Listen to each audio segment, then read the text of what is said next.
Hi friends, welcome back to my YouTube channel Kavana lifestyle vlogs in Kannada. ಎಲ್ಲರೂ ಚೆನ್ನಾಗಿದ್ದೀರಾ ಅಂತ ಭಾವಿಸ್ತಾ ಇವತ್ತಿನ ವಿಡಿಯೋ ಸ್ಟಾರ್ಟ್ ಮಾಡ್ತಾ ಇದ್ದೀನಿ. ಇನ್ನು ಯಾರ್ಯಾರು ನನ್ನ ಯೂಟ್ಯೂಬ್ ಚಾನಲ್ನ ಸಬ್ಸ್ಕ್ರೈಬ್ ಆಗಿಲ್ಲ, ಪ್ಲೀಸ್ ನನ್ನ ಯೂಟ್ಯೂಬ್ ಚಾನಲ್ನ ಸಬ್ಸ್ಕ್ರೈಬ್ ಆಗಿ, ಲೈಕ್ ಮಾಡಿ, ಶೇರ್ ಮಾಡಿ, ಕಮೆಂಟ್ ಮಾಡಿ ಅಂತ ಹೇಳ್ತಾ ಇವತ್ತಿನ ವಿಡಿಯೋ ಸ್ಟಾರ್ಟ್ ಮಾಡೋಣ ಬನ್ನಿ.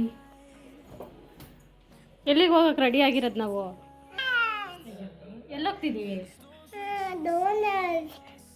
ಯಾರ ಮನೆಗೆ ಹೋಗ್ತಾ ಇರೋದು? ಯಾವ ಅಜ್ಜಿ ಮನೆಗೆ? ಅಜ್ಜಿ ಮನೆಗೆ ಹೋಗ್ತಾ ಇರೋದು. ಯಾವ ಅಜ್ಜಿ ಮನೆ? ಬರ್ತೀವಿ.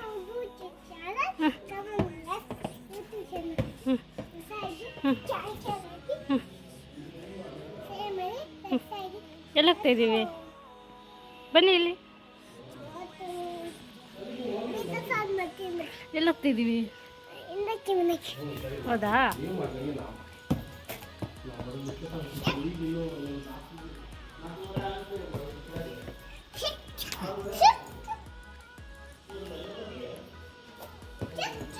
ಬಾಲ್ ತಗೊಂಡೋಗಿ ಒಳಗಡೆ ಇಡ್ರಿ. ಊರಿಗೆ ಹೊರಟಿದ್ದೀವಿ ನಮ್ಮ ಅಮ್ಮನ ಮನೆಗೆ. ನೆನ್ನೆನೇ ಕದ್ದಿದ್ರು ಅವರು. ಹೋಳಿ ಹಬ್ಬ ಇರೋದ್ರಿಂದ ಅಲ್ಲಿ ತುಂಬ ಜೋರು ಮಾಡ್ತಾರೆ. ನೆನ್ನೆನೇ ಕದ್ದಿದ್ರು. ನಮ್ಮ ಮನೆಯವರಿಗೆ ಕೆಲಸ ಇದೆ, ಡ್ಯೂಟಿ ಇದೆ ಅಂತ ಇವತ್ತು ಹೊರಟಿದ್ದೀವಿ. ಇವತ್ತು ಹೋಗಿ ಸಂಜೆ ಇವತ್ತು ಹೋದರೆ ನಾಳೆ ಸಂಜೆ ಬರ್ತೀವಿ.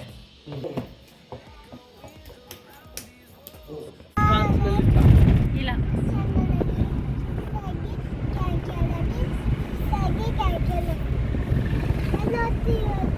ಎಲ್ಲ ಹೋಗ್ತಿದ್ದೀರಾ? ಯಾವ ಅಜ್ಜಿ ಮನೆಗೆ? ಇನ್ನೇನು ನಾವು ಊರಿಗೆ ಹೊರಟ್ವಿ. ನಾವು ಮನೆ ಬಿಟ್ಟಾಗಲೇ 4:15 ಆಗಿತ್ತು. ನನ್ನ ಮಗ ಮಲ್ಕೊಬಿಟ್ಟಿದ್ದ. ಇದು ಸೂರ್ಯ ಮುಳುಗೋದನ್ನು ಸ್ವಲ್ಪ ಕ್ಯಾಪ್ಚರ್ ಮಾಡ್ಕೊಂಡಿದ್ದೀನಿ. ಇದು ಚನ್ನಗಿರಿಯಿಂದ ಮುಂದೆನೋ ಸಂತೆಬೆನ್ನೂರು ಹತ್ರ ಒಂದು ಊರಿದೆ, ಅಲ್ಲಿ ದಾವಣಗೆರೆ ಮಧ್ಯದಲ್ಲಿ. ಆ ಮಧ್ಯದಲ್ಲಿ ಈ ಥರ ನಾವು ಹೋಗೋಷ್ಟರಲ್ಲಿ 6 ಗಂಟೆ ಆಗಿತ್ತು. ಈ ಥರ ಸೂರ್ಯ ಮುಳುಗ್ತಾ ಇರೋದನ್ನು ಒಂದು 10 ಸೆಕೆಂಡ್ ವೀಡಿಯೋ ಮಾಡ್ಕೊಳ್ತಾ ಇದ್ದೀನಿ. ನೋಡೋಕ್ಕೆ ತುಂಬ ಖುಷಿಯಾಗಿತ್ತು. ನಮ್ಮಂಥ ಸಿಟಿಲಿರೋ ನಮ್ಗಳಿಗೆ ಈ ಥರ ಅಪರೂಪಕ್ಕೆ ಈ ಥರ ಸೂರ್ಯ ಮುಳುಗೋದನ್ನು ನೋಡಿದ್ರೆ ತುಂಬಾ ಖುಷಿ ಆಗುತ್ತೆ. ನಾವು ಮನೆ ರೀಚ್ ಆಗೋಷ್ಟರಲ್ಲಿ 7:30 ಆಗಿತ್ತು. 7:30 ಅಲ್ಲ, 8 ಗಂಟೆ ಆಗಿತ್ತು ನೈಟು. ನಾವು ಮನೆಗೆ ಹೋಗಿ ಊಟ ಮಾಡ್ಕೊಂಡು ಮಲ್ಕೊಳ್ಳೋ ಅಷ್ಟರಲ್ಲಿ 10:30 11 ಗಂಟೆನೋ ಆಗಿತ್ತು. ಹಾಗಾಗಿ ಯಾವ ವೀಡಿಯೋನೂ ಕ್ಯಾಪ್ಚರ್ ಮಾಡಲಿಕ್ಕಾಗಿಲ್ಲ. ನಾವು ಹೋಗೋಕ್ಕಿಂತ ಒಂದಿನ ಮುಂಚೆನೋ 2 ದಿನ ಮುಂಚೆನೋ ನನ್ನ ತಂಗಿ ಮತ್ತು ಅವರ ಅತ್ತೆ ಮಾವ ಅವ್ರ ಯಜಮಾನ್ರು ಎಲ್ಲ ಬಂದಿದ್ದರು. ನಮ್ಮ ಅಕ್ಕನೂ ಅವತ್ತೇ ಅವ್ರ ಜೊತೆನೇ ಬಂದಿದ್ದರು.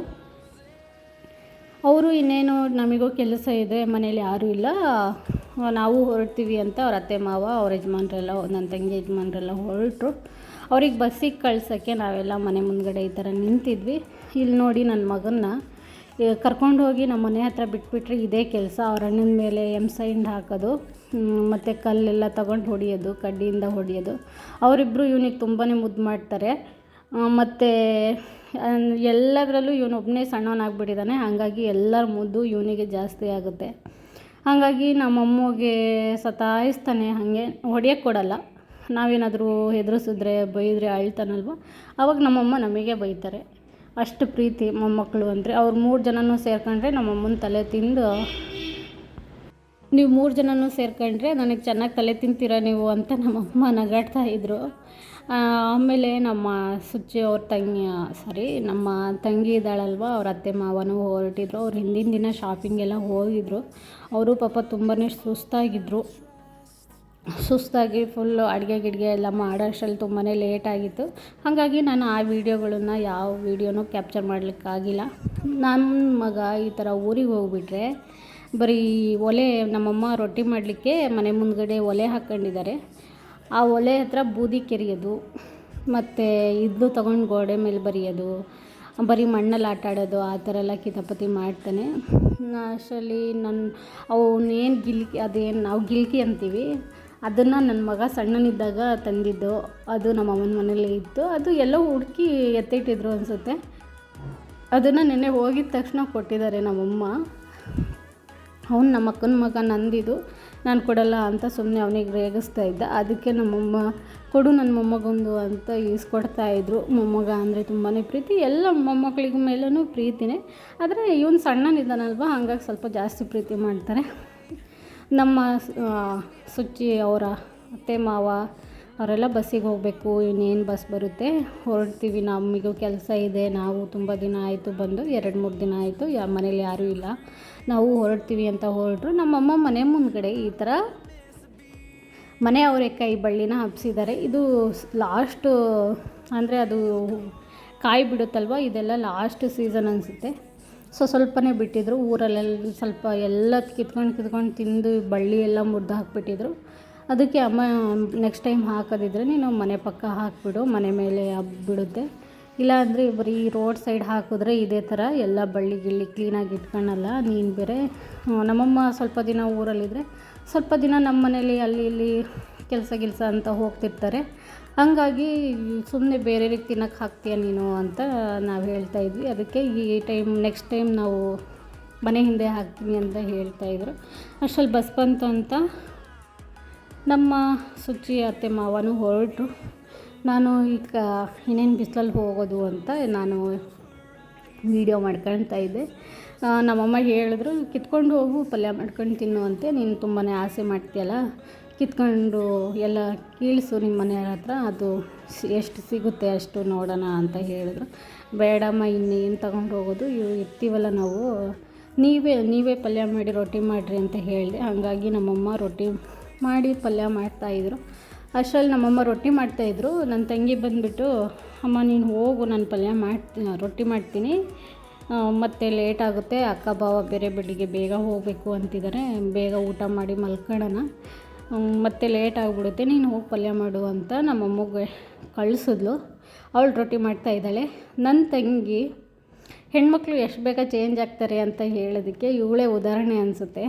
ಫಸ್ಟಿಗಾದರೆ ಮದುವೆಗಿಂತ ಮುಂಚೆ ಅವಳು ಏನೂ ಕೆಲಸನೇ ಮಾಡ್ತಾಯಿರಲಿಲ್ಲ, ಸುಮ್ಮನೆ ತಿಂದು ಮಲ್ಕೊಳ್ಳೋಳು ಸೋಮೇರಿ.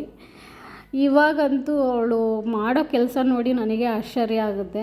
ಅಯ್ಯಪ್ಪ, ಇವಳು ಇವಳು ಈ ಥರ ಮಾಡ್ತಾಳ. ಅವಳು ಡೈಲಿ 12 ಜನಕ್ಕೆ ಅಡುಗೆ ಮಾಡ್ತಾಳೆ. ಬೆಳಿಗ್ಗೆ 10 ಜನಕ್ಕೆ, ಮಧ್ಯಾಹ್ನ 12 ಜನಕ್ಕೆ. ಅವರು ತೋಟದ ಕೆಲಸ ಅದು ಇದು ಅಂತ ಹೊಲದ ಕೆಲಸ ಎಲ್ಲ ಮಾಡ್ತಿರ್ತಾರೆ. ಅವರಿಗೆಲ್ಲ ಒಂದೊಂದು ಟೈಮು ಅವರ ಮೈದುನ ಹೆಂಡತಿ ಇರ್ತಾರೆ, ಇನ್ನೊಂದು ಟೈಮು ಅವರೇನಾದರೂ ಊಟಕ್ಕೆ ತೊಗೊಂಡು ಹೋದರೆ ಇವಳೇ ಎಲ್ಲ 12 ಜನ, ಒಂದು 13 ಜನಕ್ಕೆಲ್ಲ ತಿಂಡಿ ಮಾಡಿ ಮಧ್ಯಾಹ್ನ ಊಟಕ್ಕೆ ಮಾಡಿ ಮತ್ತೆ ಸಂಜೆ ಊಟ ಹೊಸದಾಗಿ ರೆಡಿ ಮಾಡಬೇಕು. ಎಷ್ಟು ಬೇಗ ಎಲ್ಲ ಕೆಲಸ ಕಲಿತ್ಕೊಂಡು ಎಷ್ಟು ಚೆನ್ನಾಗಿ ಮಾಡ್ತಿದ್ದಾಳೆ ಅಂತ ನಮ್ಮ ಮನೆಯವ್ರ ಹತ್ರ ಮಾತಾಡ್ತಾಯಿದ್ದೆ. ಫಸ್ಟಿಗಿರೋ ಸುಚ್ಚಿಗೂ ಇವಾಗಿರೋ ಸುಚ್ಚಿಗೂ ಎಷ್ಟು ಡಿಫ್ರೆನ್ಸ್ ಇದೆ ಅಲ್ವಾ. ಫಸ್ಟಿಗಾದರೆ ನಮ್ಮ ಹತ್ರನೇ ಮಾಡಿಸೋಳು, ಅಕ್ಕ ನೀವೇ ಮಾಡಿರಿ ಅಂತ ಕೂತ್ಕೊಂಡಳು. ಇವಾಗ ಅವಳೇ ಎಲ್ಲ ನಾನೇ ಮಾಡ್ತೀನಿ ಅಂತ ಮುಂದೆ ಹೋಗಿ ಮಾಡ್ತಾಳಲ್ವ ಅಂತ ನಾನು ನಮ್ಮ ಮನೆಯವ್ರ ಹತ್ರ ಮಾತಾಡ್ತಾಯಿದ್ದೆ. ಹಾಗೆ ಹೆಣ್ಮಕ್ಳು ಮದುವೆ ಆದಮೇಲೆ ಜವಾಬ್ದಾರಿ ತಾನಾಗೆ ಅಂದರೆ ಬಂದುಬಿಡುತ್ತೆ. ಕೆಲವೊಬ್ಬರು ಅಷ್ಟು ಜವಾಬ್ದಾರಿ ವಹಿಸ್ಕೊಳ್ಳಲ್ಲ, ಕೆಲವೊಬ್ಬರಿಗೆ ಅವರ ಲೈಫು ಅವ್ರದ್ದು ಏನಿದೆ ಅದನ್ನು ಚೆನ್ನಾಗಿ ನಾವು ಸಂಬಂಧನ ಉಳಿಸ್ಕೋಬೇಕು ಅಂದರೆ ಹೆಣ್ಮಕ್ಳು ಕಷ್ಟಪಟ್ಟೇ ಪಡ್ತಾರೆ ಅಂತ ನಮ್ಮ ಮನೆಯವ್ರು ಹೇಳ್ತಾಯಿದ್ರು. ಸರಿ, ನಾವು ನೈಟ್ ಊಟ ಎಲ್ಲ ಮಾಡ್ಕೊಂಡು ಮಲ್ಕೊಂಡ್ವಿ. ಆ ವಿಡಿಯೋನ ಕ್ಯಾಪ್ಚರ್ ಮಾಡಲಿಕ್ಕಾಗಿಲ್ಲ. ನಾವು ಬೆಳಗ್ಗೆ 5:15, 5:45 ಆಗಿತ್ತು, ನಾವು ಹೊರಟ್ವಿ. ನಮ್ಮ ಮನೇಲಿ ನಾಯಿ ಇದೆ, ರಾಮು ಅಂತೇಳಿ, ನಮ್ಮಮ್ಮ ಸಾಕಿರೋದು. ಅವನಿಗೆ ಎಷ್ಟು ಫೀಲಿಂಗ್ಸ್ ಇದೆ ಅಂದರೆ ಹೋಗಬೇಡಿ ಅಂತ ನಮ್ಮ ಮನೆಯವ್ರು ಕಾಲು ಇಟ್ಕೊಂಡು ಇದು ಮಾಡ್ತಾಯಿದ್ದ. ಎಷ್ಟು ಆಸೆ ಮಾಡ್ತಾನೆ ಅಲ್ವಾ ಅಂತ ಮಾತಾಡ್ತಾಯಿದ್ವಿ. ನಾವು ಬರ್ತಾ ಈ ಥರ ರೋಡಲ್ಲಿ ಮಂಜು ಅಂದರೆ ರೋಡೇ ಕಾಣಿಸ್ತಿರ್ಲಿಲ್ಲ. ಫುಲ್ಲು ನಾವು ಬೆಳಿಗ್ಗೆ 6 ಗಂಟೆ ಹೊರಟಿದ್ದು, 9 ಗಂಟೆ ಆದರೂ ನಾವು ಮನೆ ರೀಚ್ ಆಗಿಲ್ಲ, ಅಷ್ಟು ಲೇಟ್ ಆಯಿತು. ಈ ಥರ ಮಂಜು ರೋಡೇ ಕಾಣಿಸ್ತಿರ್ಲಿಲ್ಲ. ಇಷ್ಟಾಗಿತ್ತು ನಮ್ಮ ಊರಿನ ವಿಡಿಯೋ, ನನ್ನ ತವರಿನ ವ್ಲಾಗ್. ನಿಮಗೇನಾದ್ರು